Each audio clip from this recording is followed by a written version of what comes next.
Hi hello ಎಲ್ಲರಿಗೂ ನಮಸ್ಕಾರ. Welcome to Geetanjali YouTube channel. ಇವತ್ತು ನಾನು ತಿಳಿಸ್ತಿರೋವಂಥದ್ದು ಈಜಿಪ್ಟಿನ ಮಮ್ಮಿಗಳು. ನಾನು ಹೋದ ವಿಡಿಯೋದಲ್ಲಿ ತಿಳಿಸಿದ್ದೆ ಮಮ್ಮಿ ಅಂದ್ರೇನು, ಮಮ್ಮಿ ಪದದ ಅರ್ಥ ಏನು ಅನ್ನೋದನ್ನು ನಾನು ನಿಮಗೆ ತಿಳಿಸ್ಕೊಟ್ಟಿದ್ದೆ. ಈ ವಿಡಿಯೋದಲ್ಲಿ ಈಜಿಪ್ಟಿನ ಮಮ್ಮಿಗಳು ಯಾವ ರೀತಿ ಇರ್ತಾರೆ ಅನ್ನೋದನ್ನು ನಾನು ನಿಮಗೆ ತಿಳಿಸ್ತಾ ಹೋಗ್ತೀನಿ. ಹಾಗೆ ಈಜಿಪ್ಟಿನಲ್ಲಿ ಪ್ರಾಚೀನ ಈಜಿಪ್ಟಿನ ಅಂತ್ಯಕ್ರಿಯೆಯ ಆಚರಣೆಗಳು ಮತ್ತು ಈಜಿಪ್ಟಿನ ಮಮ್ಮಿಗಳ ಪಟ್ಟಿ ಯಾವ ರೀತಿ ಇರುತ್ತೆ, ಲಿಪಿಗಳು ಯಾವ ರೀತಿ ಇರುತ್ತೆ, ಮತ್ತು ಅವರು ಒಂದು ಯಾವುದು ಸತ್ತಂತಹ ಮನುಷ್ಯನ ದೇಹವನ್ನು ಅಥವಾ ಪ್ರಾಣಿಯ ದೇಹವನ್ನು ಯಾವ ರೀತಿ ಸಂರಕ್ಷಿಸಿ ಇಡ್ತಿದ್ರು ಅನ್ನೋದು ವಿಧಾನವನ್ನು ನಾನಿವತ್ತು ನಿಮಗೆ ತಿಳಿಸ್ತಾ ಹೋಗ್ತೀನಿ. ಇಲ್ಲಿ ಈಜಿಪ್ಟಿನರು ಯಾವ ರೀತಿ ಇತ್ತು ಅನ್ನೋದಾದರೆ ಅವ್ರು ಹೇಳ್ತಾರೆ, ಇತ್ತೀಚಿನವರೆಗೂ ಪ್ರಾಚೀನ ಈಜಿಪ್ಟಿನ ಮಮ್ಮಿಗಳನ್ನು ನೈಸರ್ಗಿಕವಾಗಿ ಸಮಾಧಿ ಮಾಡಿದ ಪರಿಸರದಿಂದಾಗಿ ರಚಿಸಲಾಗಿದೆ ಎಂದು ನಂಬಲಾಗಿತ್ತು. ಅಂದರೆ ನಾವೇನು ಮಾಡ್ತಿದ್ವಿ, ಒಬ್ಬ ಮನುಷ್ಯ ಸತ್ತ ನಂತರ ಅವರ ದೇಹವನ್ನು ಸುಡುವಂತಹ ವ್ಯವಸ್ಥೆಯನ್ನು ಕೆಲವೊಂದು ಸಂಸ್ಕೃತಿಯಲ್ಲಿ ಸುಡ್ತಾರೆ, ಮತ್ತು ಇನ್ನು ಕೆಲವೊಂದು ಸಂಸ್ಕೃತಿಯಲ್ಲಿ ಹೂಳುವಂತಹ ವ್ಯವಸ್ಥೆಯನ್ನು ನಾವು ನೋಡ್ತೀವಿ. ಹಾಗೆ ಇನ್ನು ಒಬ್ಬರು ನೋಡೋದಾದರೆ ಅದನ್ನು ಡಬ್ಬಿಯಲ್ಲಿ ಹಾಕಿ ಮುಚ್ಚಿಡುವಂಥದ್ದು. ಸೊ ಈ ಥರ ಒಬ್ಬೊಬ್ಬರು ಆಚರಣೆಗಳು ಒಂದೊಂದು ರೀತಿಯಾದಂಥದ್ದನ್ನ ನಾವು ನೋಡ್ತಾ ಹೋಗ್ಬೋದು. ಅಂದರೆ ಮನುಷ್ಯರ ದೇಹವನ್ನು ಯಾವ ರೀತಿ ಅವರು ವಿಧಿವಿಧಾನಗಳ ಮೂಲಕ ಅಂತ್ಯ ಸಂಸ್ಕಾರವನ್ನು ಮಾಡ್ತಿದ್ರು ಅನ್ನೋದನ್ನು ನಾವು ತಿಳ್ಕೊಂಡಿರ್ತೀವಿ, ನೀವು ನೋಡಿರ್ತೀರ. ಆದರೆ ಈಜಿಪ್ಟಿನಲ್ಲಿ ಯಾವ ರೀತಿ ಸಂರಕ್ಷಿಸ್ತಿದ್ರು ಅಂತ ಅಂದರೆ, ಯಾಕೆ ಸಂರಕ್ಷಿಸ್ತಿದ್ರು ಅನ್ನೋದನ್ನು ನಾನು ಮುಂದೆ ಹೇಳ್ತಾ ಹೋಗ್ತೀನಿ. ಇಲ್ಲಿ 2014ರಲ್ಲಿ ಯೂನಿವರ್ಸಿಟಿ ಆಫ್ ಯಾರ್ಕ್, ಮ್ಯಾಕ್ವಾರಿ ವಿಶ್ವವಿದ್ಯಾಲಯ ಹಾಗೆ ಆಕ್ಸ್ಫರ್ಡ್ ವಿಶ್ವವಿದ್ಯಾನಿಲಯದಿಂದ 11 ವರ್ಷದ ಅಧ್ಯಯನವನ್ನು ಮೊದಲು ಯೋಜಿಸಿದ್ದಕ್ಕಿಂತ 1500 ವರ್ಷಗಳ ಹಿಂದೆ ಕೃತಕ ಮಮ್ಮಿಫಿಕೇಷನ್ ಸಂಭವಿಸಿದೆ ಎಂದು ಸೂಚಿಸಿದೆ.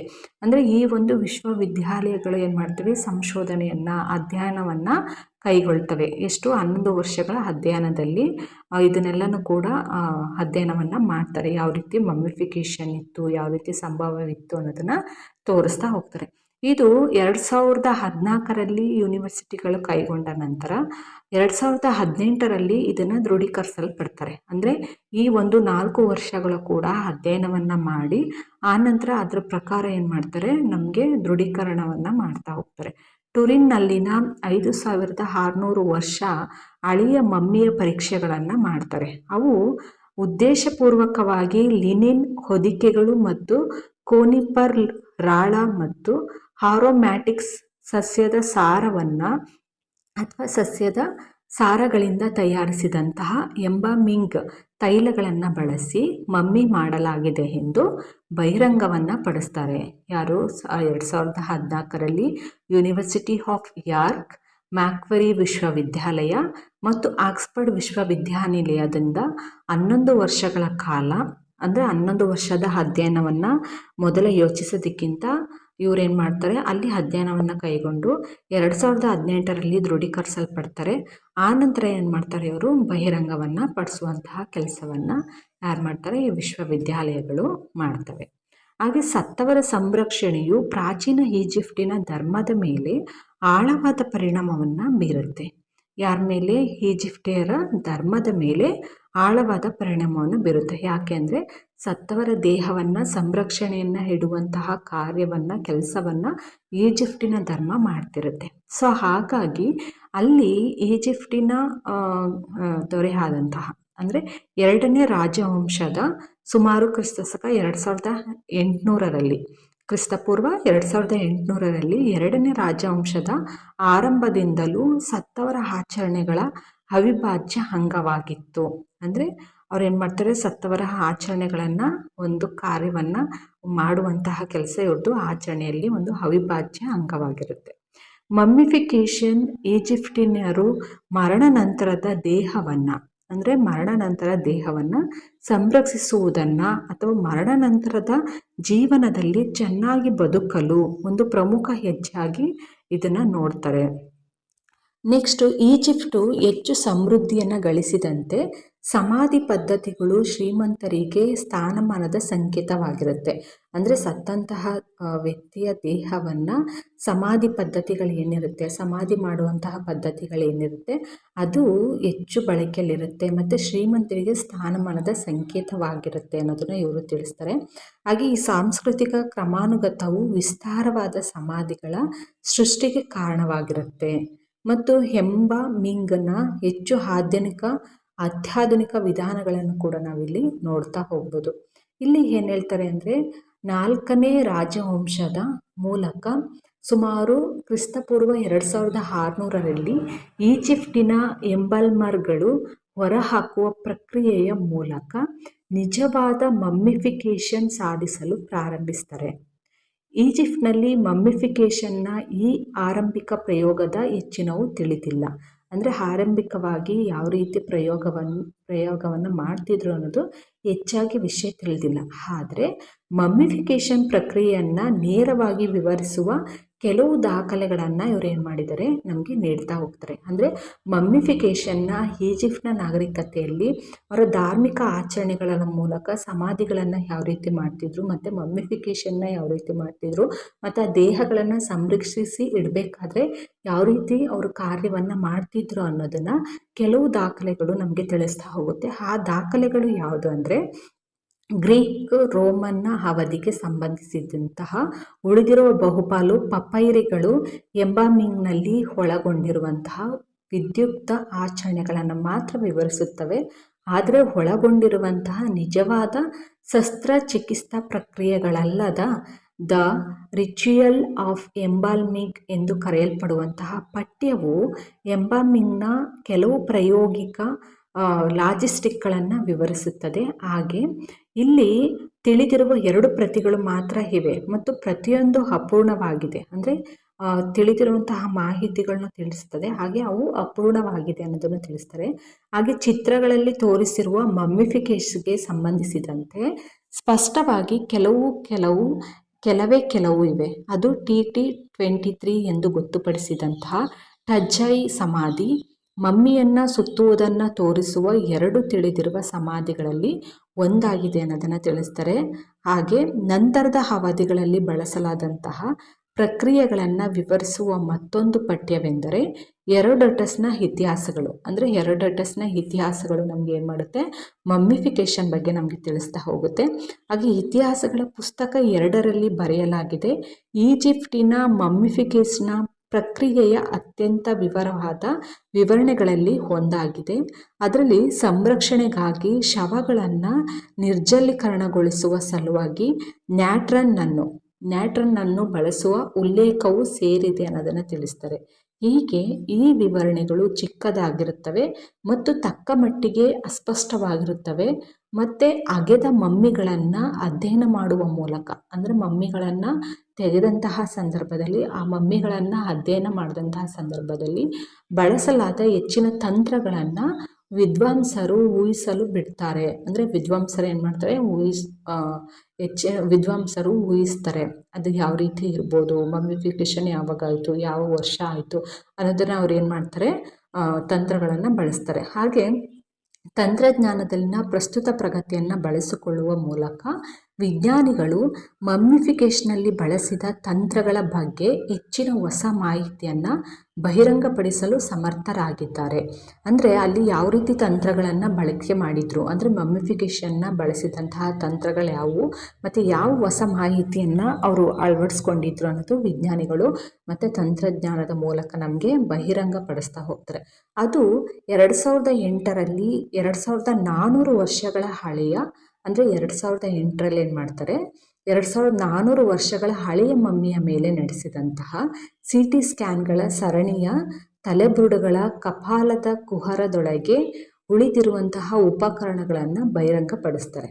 ಸೊ ಇದನ್ನು ನಾನು ನೆಕ್ಸ್ಟ್ ನಿಮಗೆ ತಿಳಿಸ್ತಾ ಹೋಗ್ತೀನಿ. ಅವರು CT ಸ್ಕ್ಯಾನನ್ನು ಮಾಡಿದಾಗ ಅಲ್ಲಿ ಯಾವ್ಯಾವ ರೀತಿ ಮಮ್ಮಿಫಿಕೇಷನ್ನ ಮಾಡಿದರು ಮತ್ತು ಆ ಮಮ್ಮಿಫಿಕೇಷನ್ನ ಸಂದರ್ಭದಲ್ಲಿ ಯಾವ್ಯಾವ ತಂತ್ರಗಳನ್ನು ಬಳಕೆಯನ್ನು ಮಾಡಿದರು ಅನ್ನೋದನ್ನು CT ಸ್ಕ್ಯಾನ್ಗಳ ಮೂಲಕ ಅವ್ರು ಏನು ಮಾಡ್ತಾರೆ, ತಿಳಿಸ್ತಾ ಹೋಗ್ತಾರೆ. ಅದರಲ್ಲಿ ಯಾವುದಂದರೆ ತಲೆಬುರುಡೆಯ ಒಳಗೆ ಕಪಾಲದ ಕುಹರದೊಳಗೆ ಉಳಿದಿರುವಂತಹ ಉಪಕರಣಗಳನ್ನು ಅವ್ರು ಏನು ಮಾಡ್ತಾರೆ, ಬಹಿರಂಗ ಪಡಿಸ್ತಾರೆ. ಹೀಗೆ ಉಪಕರಣವು ಒಂದು ರಾಡ್ ಆಗಿರುತ್ತೆ. ಅಂದರೆ ಆ ಉಪಕರಣ ಯಾವುದು ಅಂದರೆ ಒಂದು ರಾಡ್ ಆಗಿರುತ್ತೆ. ಅದು ಸಾವಯವ ವಸ್ತುವಿನಿಂದ ಮಾಡಲ್ಪಟ್ಟಿರುತ್ತೆ. ಆ ರಾಡನ್ನು ಯಾವುದರಿಂದ ಮಾಡಿರ್ತಾರೆ, ಸಾವಯವ ವಸ್ತುವಿನಿಂದ ಮಾಡಲ್ಪಟ್ಟಿರುತ್ತೆ. ಇದು ಮೂಗಿನಿಂದ ಹೊರಬರಲು ಮೆದುಳನ್ನು ಹೊಡೆಯಲು ಬಳಸಲಾಗಿತ್ತು. ಅಂದರೆ ಆ ರಾಡ್ ಏನು ಮಾಡ್ತಾರೆ ಅಂದರೆ, ಒಬ್ಬ ಮನುಷ್ಯನ ದೇಹವನ್ನು ತೆಗೆದುಕೊಂಡು ಅದನ್ನು ಸಂರಕ್ಷಿಸಬೇಕಾದ್ರೆ ಮೊದಲು ಮಾಡುವಂತಹ ಕೆಲಸ ಏನಂತಂದರೆ, ಆ ದೇಹದಲ್ಲಿರುವಂತಹ ನಮ್ಮ ತಲೆ ಬುರುಡೆಯಲ್ಲಿರುವಂತಹ ಮೆದುಳೇನಿರುತ್ತೆ, ಆ ಮೆದುಳನ್ನು ತೆಗಿಬೇಕಾದ್ರೆ ಯಾವುದರ ಮುಖಾಂತರ ತೆಗಿತಿದ್ರು ಅಂದರೆ, ಮೂಗಿನ ಹೊರ ಬರಲು, ಅಂದರೆ ಮೂಗಿನಿಂದ ಆ ಮೆದುಳು ಹೊರಬರುವಂತೆ ಒಂದು ರಾಡನ್ನು ಏನು ಮಾಡ್ತಿರ್ತಾರೆ, ಬಳಸ್ತಿರ್ತಾರೆ. ಈ ಆವಿಷ್ಕಾರವನ್ನು ಹೆರೋಡೋಟಸ್ನ ಕೃತಿಗಳಲ್ಲಿ ರಾಡ್ ಕಬ್ಬಿಣದಿಂದ ಮಾಡಿದ ಕೊಕ್ಕೆ ಎಂಬ ಹಕ್ಕನ್ನು ಹೊರಹಾಕಲು ಸಹಾಯ ಮಾಡಿತು ಅನ್ನೋದನ್ನು ಹೆರೋಡೋಟಸ್ ಕೃತಿಯಲ್ಲಿ ಬರೆದಿದ್ದಾರೆ. ಹೀಗೆ 1994ರಲ್ಲಿ ಸಂಶೋಧಕರಾದ ಬಾಬ್ ಬ್ರೈರ್ ಮತ್ತು ರೊನಾಲ್ಡ್ ವೆಡ್ ಅವರ ಹಿಂದಿನ ಪ್ರಯೋಗವು ಈ ಸಂಶೋಧನೆಗಳನ್ನು ಬೆಂಬಲಿಸುತ್ತೆ. ಹೀಗೆ ಈಜಿಪ್ಟಿನ ರಕ್ಷಿತ ಶವೀಕರಣವನ್ನು ಪುನರಾವರ್ತಿಸಲು ಪ್ರಯತ್ನಿಸುತ್ತಿರುವಾಗ ಬ್ರೇರ್ ಮತ್ತು ವೆಡ್ ಅವರ ಮೆದುಳನ್ನು ದ್ರವೀಕರಿಸಿದಾಗ ಮತ್ತು ಗುರುತ್ವಾಕರ್ಷಣೆ ಸಹಾಯದಿಂದ ಹೊರಹಾಕಲು ಅನುಮತಿಸಿದಾಗ ಮೆದುಳನ್ನು ತೆಗೆಯುವುದು ತುಂಬ ಸುಲಭ ಎಂದು ಕೂಡ ಕಂಡುಹಿಡಿತಾರೆ. ಈಗ ಇಲ್ಲಿ ಇವ್ರು ಏನು ಮಾಡ್ತಾರೆ, ರಾಡ್ ಬಗ್ಗೆ ಹೇಳಿದಾಗ ಆ ರಾಡ್ನ ಮುಖಾಂತರ ಮೆದುಳನ್ನು ಮೂಗಿನ ಮುಖಾಂತರ ತೆಗೆಯುವಂಥದ್ದು ಒಂದು ಹೆರೋಡೋಟಸ್ ಹೇಳ್ತಾ ಹೋಗ್ತಾರೆ. ಆಯಿತಾ. ಇಲ್ಲಿ ಏನು ಹೇಳ್ತಾರೆ, ಬಾಬ್ ಬ್ರೇರ್ ಮತ್ತು ವೆಡ್ರವ್ರು ಏನು ಹೇಳ್ತಾರೆ ಅಂದರೆ, ಅಲ್ಲಿ ಗುರುತ್ವಾಕರ್ಷಣೆ ಸಹಾಯದಿಂದ ಏನು ಮಾಡ್ಬೋದು, ಮೆದುಳನ್ನು ಹೊರಗೆ ತೆಗೆಯೋದಕ್ಕೆ ಸುಲಭ ಆಗುತ್ತೆ ಅನ್ನೋದನ್ನು ಕೂಡ ಇವರು ಹೇಳ್ತಾರೆ. ಅಲ್ಲಿ ಕೊಕ್ಕೆಯಿಂದ ಅಂಗವನ್ನು ತುಂಡು ಮಾಡಲು ಪ್ರಯತ್ನಿಸ್ತಾರೆ ಅನ್ನೋದನ್ನು ತಿಳಿಸ್ತಾರೆ. ಹೀಗೆ ಹಲವಾರು ಅಧ್ಯಯನಗಳು, ಹಲವಾರು ಸಂಶೋಧನೆಗಳನ್ನು ವಿಜ್ಞಾನಿಗಳು ಮಾಡ್ತಾ ಹೋಗ್ತಾರೆ. ಮಾಡಿದಂತಹ ಸಂದರ್ಭದಲ್ಲಿ ಒಬ್ಬೊಬ್ಬರು ಕೂಡ ಒಂದೊಂದು ಅಭಿಪ್ರಾಯಗಳನ್ನು ತಿಳಿಸ್ತಾ ಹೋಗ್ತಾರೆ. ಹಾಗೆ ಸ್ಕ್ಯಾನ್ಗಳನ್ನು ಮಾಡ್ತಾ ಹೋಗ್ತಾರೆ. ಹಾಗೆ ಹಲವು ದಶಕಗಳಿಂದ ಹಲವಾರು ಅಧ್ಯಯನದ ವಿಧಾನಗಳ ಮೂಲಕ ಆಧುನಿಕ ಈಜಿಪ್ಟ್ ಶಾಸ್ತ್ರಜ್ಞರು ಪ್ರಾಚೀನ ಈಜಿಪ್ಟ್ನಲ್ಲಿ ಮಮ್ಮೀಕರಣವನ್ನು ಹೇಗೆ ಸಾಧಿಸಿದರು ಎಂಬುದರ ಬಗ್ಗೆ ನಿಖರವಾದ ತಿಳುವಳಿಕೆಯನ್ನು ಹೊಂದಿದ್ದಾರೆ. ಯಾರು? ಈಜಿಪ್ಟಿನ ಶಾಸ್ತ್ರಜ್ಞರು ಪ್ರಾಚೀನ ಈಜಿಪ್ಟ್ನಲ್ಲಿ ಮಮ್ಮೀಕರಣವನ್ನು ಹೇಗೆ ಮಾಡ್ತಿದ್ರು, ಹೇಗೆ ಸಾಧಿಸಿದ್ರು ಎಂಬುದರ ಬಗ್ಗೆ ನಿಖರವಾದ ತಿಳುವಳಿಕೆಯನ್ನು ಹೊಂದಿದ್ದಾರೆ ಅನ್ನೋದನ್ನು ತಿಳಿಸುತ್ತೆ.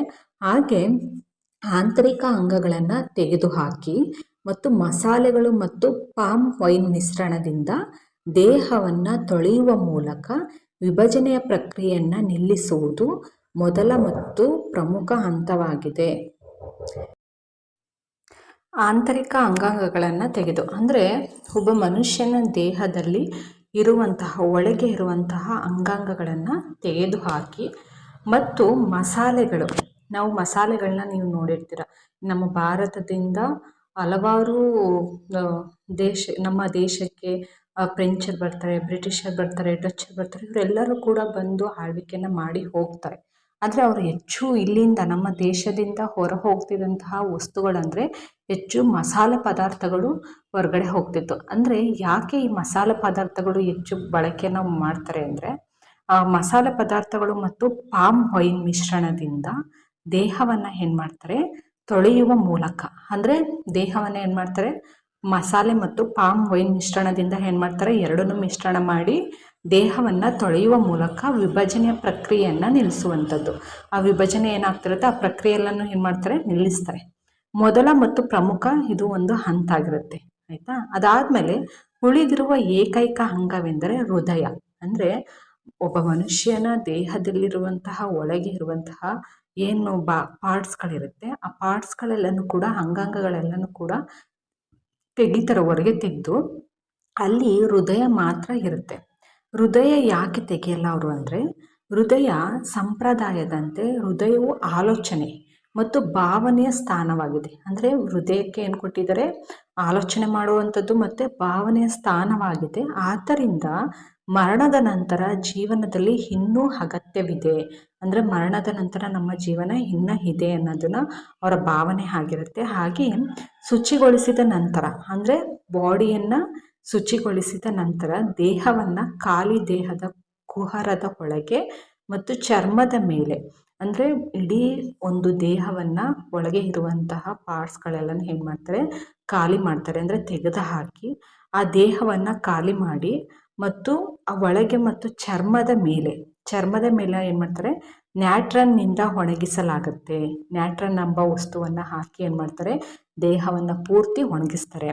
ಒಣಗಿಸಿ ಆಂತರಿಕ ಅಂಗಾಂಗಗಳನ್ನು ಕೂಡ ತೆಗೆದು ಅದನ್ನು ಕೂಡ ಏನು ಮಾಡ್ತಾರೆ, ಒಣಗಿಸಿ, ಅಂದರೆ ಮನುಷ್ಯನ ಬಾಡಿಯಲ್ಲಿರುವಂತಹ ಪಾರ್ಟ್ಗಳೇನಿರುತ್ತೆ ಅದು ಸಪ್ರೇಟ್ ತೆಗೆದು ಅವನು ಕೂಡ ಒಣಗಿಸಿ ಇಡುವಂತಹ ಕೆಲಸವನ್ನು ಮಾಡ್ತಾರೆ.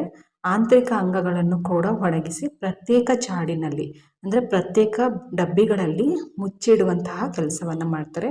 ಹಾಗೆ ದೇಹದೊಳಗೆ ಬದಲಿಸಲು ಸುತ್ತಿಡಲಾಗುತ್ತದೆ. ಅಂದರೆ ದೇಹದೊಳಗೆ ಬದಲಿಸಲು ಏನು ಮಾಡ್ತಾರೆ, ಸುತ್ತಿಡಲಾಗುತ್ತೆ.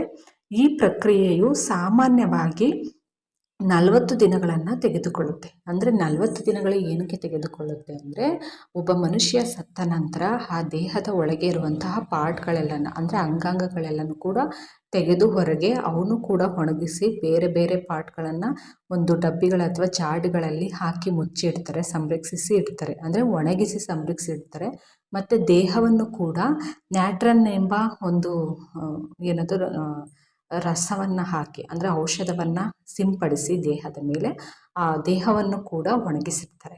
ಒಣಗಿಸಿ ಆ ನಂತರ ಏನು ಮಾಡ್ತಾರೆ, ಲೆನಿನ್ ಬಟ್ಟೆಯಲ್ಲಿ ಸುತ್ತಿಡಲಾಗುತ್ತೆ. ಈ ಪ್ರಕ್ರಿಯೆಯು ಸಾಮಾನ್ಯವಾಗಿ ಈ ಎಲ್ಲ ಪ್ರೊಸೀಜರು ಮಾಡೋದಕ್ಕೆ ಏನು ಮಾಡ್ತಾರೆ, 40 ದಿನಗಳನ್ನು ತೆಗೆದುಕೊಳ್ಳುತ್ತೆ. ಆ 40 ದಿನಗಳು ತೆಗೆದುಕೊಂಡ ನಂತರ ನಿರ್ಜಲೀಕರಣದ ನಂತರ ಮಮ್ಮಿಯನ್ನು ಲಿನಿನ್ ಬಟ್ಟೆಯ ಅನೇಕ ಪದರಗಳಲ್ಲಿ ಸುತ್ತಿಡಲಾಗುತ್ತೆ. ಅಂದರೆ ಒಣಗಿಸಿದಂತಹ ದೇಹವನ್ನು ಏನು ಮಾಡ್ತಾರೆ, ಶವವನ್ನು ಲೆನಿನ್ ಬಟ್ಟೆಯಲ್ಲಿ ಸುತ್ತಿಡಲಾಗುತ್ತೆ. ಸುತ್ತಿಟ್ಟು ಪದರಗಳೊಳಗೆ ಈಜಿಪ್ಟಿನ ಪುರೋಹಿತರು ದುಷ್ಟರನ್ನು ರಕ್ಷಿಸಲು ಸಣ್ಣ ತಾಯಿತಗಳನ್ನು ಇರಿಸ್ತಾರೆ. ಅಂದರೆ ಆ ಲೆನಿನ್ ಬಟ್ಟೆಯ ಸುತ್ತಿದ ನಂತರ ಪುರೋಹಿತರು ಏನು ಮಾಡ್ತಾರೆ, ಪೂಜೆಯನ್ನು ಮಾಡಿ ಸಣ್ಣ ತಾಯಿತಗಳನ್ನು ಒಳಗಡೆ ಇಟ್ಟು ಒಮ್ಮೆ ಮಮ್ಮಿಯನ್ನು ಸಂಪೂರ್ಣವಾಗಿ ಸುತ್ತಿದ ನಂತರ ತೇವಾಂಶವುಳ್ಳ ಗಾಳಿಯ ಅಪಾಯವನ್ನು ದೂರವಿಡುವ ಸಲುವಾಗಿ ಅದನ್ನು ರಾಳದಲ್ಲಿ ಲೇಪಿಸಲಾಗುತ್ತೆ. ಅಂದರೆ ಪೂರ್ತಿ ಅದನ್ನೇನು ಮಾಡುತ್ತೆ, ಯಾವುದೇ ರೀತಿಯ ಆ ದೇಹದ ಒಳಗೆ ತೇವಾಂಶ ಗಾಳಿ ಹೋಗದೇ ಇರುವ ರೀತಿ ಏನು ಮಾಡ್ತಾರೆ, ಅದನ್ನು ರಾಳದಲ್ಲಿ ಲೇಪಿಸಲಾಗುತ್ತೆ. ಲೇಪಿಸಿ ಶವಪೆಟ್ಟಿಗೆಯನ್ನು ಮುಚ್ಚುವ ಸಲುವಾಗಿ ರಾಳವನ್ನು ಸಹ ಅನ್ವಯಿಸಲಾಗುತ್ತೆ. ನಂತರ ಮಮ್ಮಿಯನ್ನು ಅದರ ಸಮಾಧಿಯೊಳಗೆ ಮುಚ್ಚಲಾಗುತ್ತೆ. ಸೊ ಇದಿಷ್ಟು ಪ್ರೊಸೀಜರ್ ಆದಮೇಲೆ ಏನು ಮಾಡ್ತಾರೆ, ಆ ಶವಪೆಟ್ಟಿಗೆ ಒಳಗಡೆ ಆ ದೇಹವನ್ನು ಏನು ಮಾಡ್ತಾರೆ, ಮುಚ್ಚಿಟ್ಟು ಲೌಕಿಕ ವಸ್ತುಗಳ ಜೊತೆಗೆ ಮರಣ ನಂತರ ಜೀವನದಲ್ಲಿ ಸಹಾಯ ಮಾಡುತ್ತವೆ ಎಂದು ಇವರು ಏನು ಮಾಡ್ತಾರೆ, ನಂಬಲಾಗಿರುತ್ತೆ. ಹಾಗಾಗಿ ಅವರು ಉಪಯೋಗಿಸಿದಂತಹ ವಸ್ತುಗಳೆಲ್ಲನೂ ಕೂಡ ಅವರ ಜೊತೆಯಲ್ಲಿ ಇಡುವಂತಹ ಕೆಲಸವನ್ನು ಮಾಡ್ತಾರೆ. ಹಾಗೆ ಅಸ್ಪರ್ಜಿಲಸ್ ನೈಗರ್ ವಿವಿಧ ಪರಿಸರದಲ್ಲಿ ವಾಸಿಸುವ ಸಾಮರ್ಥ್ಯವನ್ನು ಹೊಂದಿರುವ ಶಿಲೀಂಧ್ರದ ಒಂದು ಆರ್ಡಿ ಜಾತಿ ಪ್ರಾಚೀನ ಈಜಿಪ್ಟಿನ ಗೋರಿಗಳ ಮಮ್ಮಿಗಳಲ್ಲಿ ಕಂಡುಬಂದಿದೆ ಮತ್ತು ಅವುಗಳು ತೊಂದರೆಗೊಳಗಾದಾಗ ಅಪಾಯವನ್ನು ದೂರವಿಡಲು ಸಲುವಾಗಿ ಅದನ್ನು ರಾಳದಲ್ಲಿ ಲೇಪಿಸಲಾಯಿತು. ಹಾಗೆ ಶವಪೆಟ್ಟಿಗೆಯನ್ನು ಮುಚ್ಚುವ ಸಲುವಾಗಿ ರಾಳವನ್ನು ಸಹ ಅನ್ವಯಿಸಲಾಗಿದೆ. ನಂತರ ಏನು ಮಾಡ್ತಾರೆ, ಮಮ್ಮಿಯನ್ನು ಅದರ ಸಮಾಧಿಯೊಳಗೆ ಮುಚ್ಚಲಾಗಿ ಲೌಕಿಕ ವಸ್ತುಗಳ ಜೊತೆಗೆ ಏನು ಮಾಡ್ತಾರೆ ಇವರು ಅಂದರೆ ಲೌಕಿಕ ವಸ್ತುಗಳು ಏನೇನು ಯೂಸ್ ಮಾಡ್ತಿರ್ತಾರೆ ಅದನ್ನು ಮರಣ ನಂತರ ಜೀವನದಲ್ಲಿ ಸಹಾಯ ಮಾಡುತ್ತದೆ ಎಂಬುದು ಇವರು ನಂಬಿರ್ತಾರೆ. ಸೊ ಹೀಗೆ ಅವ್ರು ಏನು ಮಾಡ್ತಾರೆ ಅಂತಂದರೆ, ಯಾವ ರೀತಿ ಮಮ್ಮಿಫಿಕೇಷನ್ ಆಗುತ್ತೆ ಮತ್ತು ಇವರು ಆ ಒಂದು ಸತ್ತಂತಹ ದೇಹವನ್ನು ಯಾವ ರೀತಿ ಸಂರಕ್ಷಿಸಿರ್ತಾರೆ ಮತ್ತು ಅದನ್ನು ಯಾವ ರೀತಿ ಒಣಗಿಸಿ ದೇಹವನ್ನು ಲೆನಿನ್ ಬಟ್ಟೆಯಲ್ಲಿ ಸುತ್ತಿ ಮಮ್ಮಿಯಾಗಿ ಮಾಡಿ ಸಮಾಧಿಯನ್ನು ಮಾಡ್ತಾರೆ. ಸೊ ಈ ಒಂದು ಪ್ರಕ್ರಿಯೆಯು ಈಜಿಪ್ಟ್ ನಾಗರಿಕತೆಯ ಸಾಂಸ್ಕೃತಿಕ ಒಂದು ಆಚರಣೆ ಆಗಿರುತ್ತೆ ಮತ್ತು ಅದ್ರ ಬಗ್ಗೆ ಇವರು ವೈಜ್ಞಾನಿಕವಾಗಿ ಕೂಡ ತಿಳ್ಕೊಂಡಿರ್ತಾರೆ. ಇದಿಷ್ಟನ್ನು ಕೂಡ ಸತ್ತಂತಹ ಮನುಷ್ಯನ ಅಥವಾ ಪ್ರಾಣಿಯ ದೇಹವನ್ನು ಯಾವ ರೀತಿ ಸಂರಕ್ಷಿಸಿ ಇಡ್ತಿದ್ರು ಅನ್ನೋದನ್ನು ಈ ಒಂದು ವಿಡಿಯೋದಲ್ಲಿ ತಿಳಿಸ್ಕೊಟ್ಟಿದ್ದೀನಿ. ಈ ವಿಡಿಯೋ ನಿಮಗೆ ಇಷ್ಟ ಆಗಿದ್ರೆ ಲೈಕ್ ಮಾಡಿ, ಶೇರ್ ಮಾಡಿ, ಹಾಗೆ ಸಬ್ಸ್ಕ್ರೈಬ್ ಮಾಡಿ ಅಂತ ಹೇಳ್ತಾ ನನ್ನ ಮಾತನ್ನು